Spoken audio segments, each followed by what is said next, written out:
మరి 10 సంవత్సరాలు ముఖ్యమంత్రిగా ఉన్న నువ్వు మా ప్రాజెక్టులను ఎందుకు పూర్తి చేయలేదని నేను అడుగుతున్నా ఇవాళ ఈ వేదిక మీద నుంచి పెద్ద పెద్ద మాటలు మాట్లాడుతున్నారు, పొంకనాల మాటలు. ఇవాళ నేను అడుగుతున్నా చంద్రశేఖరరావు గారిని, 10 సంవత్సరాలు ఈ తెలంగాణ రాష్ట్రానికి 2 సార్లు నువ్వే ముఖ్యమంత్రి కదా, నీదే ప్రభుత్వం కదా, మా జూరాల ప్రాజెక్టు పూర్తి ఎందుకు కాలే, మా కల్వకుర్తి ఎత్తిపోతల కంప్లీట్ ఎందుకు కాలేదు, మా నెట్టంపాడు, మా కోయిల్ సాగరు, మా సంగం బండలో ఒక బండ అడ్డం పడితే 10-15 కోట్ల రూపాయలు ఇవ్వక బండ బగలగొట్టక 10,000 ఎకరాలు పల్లెల్లో ఎడారిగా మారితే నీకు మనసు రాలే, సంగం బండలో బండ వలగొట్టలే. కానీ మేము వచ్చిన తర్వాత ఆ బండ బగలగొట్టి ఆ గ్రామాలకు నీళ్ళు ఇచ్చినాం.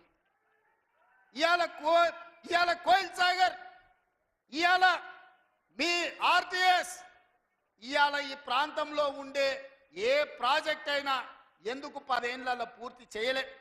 అదే కాదా నాడు ఉమ్మడి రాష్ట్రంలో జూపల్లి కృష్ణారావు గారు, చిన్నారెడ్డి గారు, డాక్టర్ మల్లు రవి గారు ఆనాడు కిరణ్ కుమార్ రెడ్డితో కొట్లాడి, ఆనాడు అరుణమ్మ గారు కూడా మంత్రిగా పాలమూరు రంగారెడ్డి ఎత్తిపోతల ప్రాజెక్టు పూర్తి చేయాలి, 12 లక్షల ఎకరాలకు నీళ్లు ఇవ్వాలి అని కొట్లాడి జూరాల నుంచి నీళ్లు తీసుకోవాలని పాలమూరు రంగారెడ్డి ఎత్తిపోతల పథకానికి అనుమతి తీసుకొచ్చారు.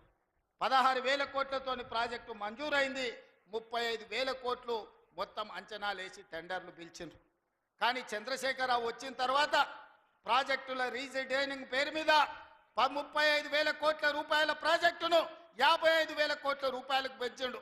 టెండర్లు పిలిచిండు, కాంట్రాక్టర్లకు ఇచ్చిండు, కమిషన్లు మెక్కిండు, జూరాల నుంచి నీళ్లు తీసుకోవాల్సిందని శ్రీశైలం బ్యాక్ వాటర్స్కు పంపించాడు. ఇవాళ శ్రీశైలానికే ఆ ప్రాజెక్టును తరలించడం వల్ల ఈరోజు పాలమూరు ఎడారిగా మారుతుంది.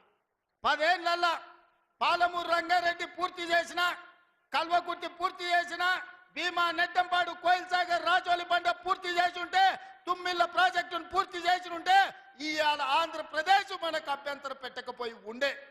10 ఏళ్లలో నువ్వు ప్రాజెక్టులు పూర్తి చేయలేదు, పాలమూరును పడావు పెట్టినావు కాబట్టి ఇవాళ మా ప్రాంతం ఎడారిగా మారింది.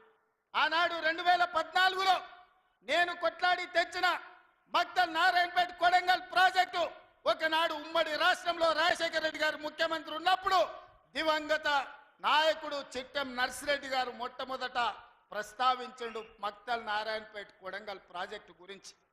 ఆ తర్వాత వారు చనిపోయినాక దాని గురించి మాట్లాడిన వాళ్ళే లేరు. మళ్ళీ 2009లో కొడంగల్ ఎమ్మెల్యేగా నేను బాధ్యత తీసుకున్న తర్వాత ఆ కాగితాలు వెలికి తీసి నేను కొట్లాడి 2014లో ఈరోజు నా మక్తల్ నారాయణపేట కొడంగల్ ప్రాజెక్టు తీసుకొచ్చిన. ఆనాడు 1,500 కోట్ల రూపాయలతో అంచనా అయ్యింది. 1,500 కోట్ల రూపాయలతోని 1,07,000 ఎకరాలకు ప్రాజెక్టు కట్టడానికి అనుమతులు తెచ్చినాం.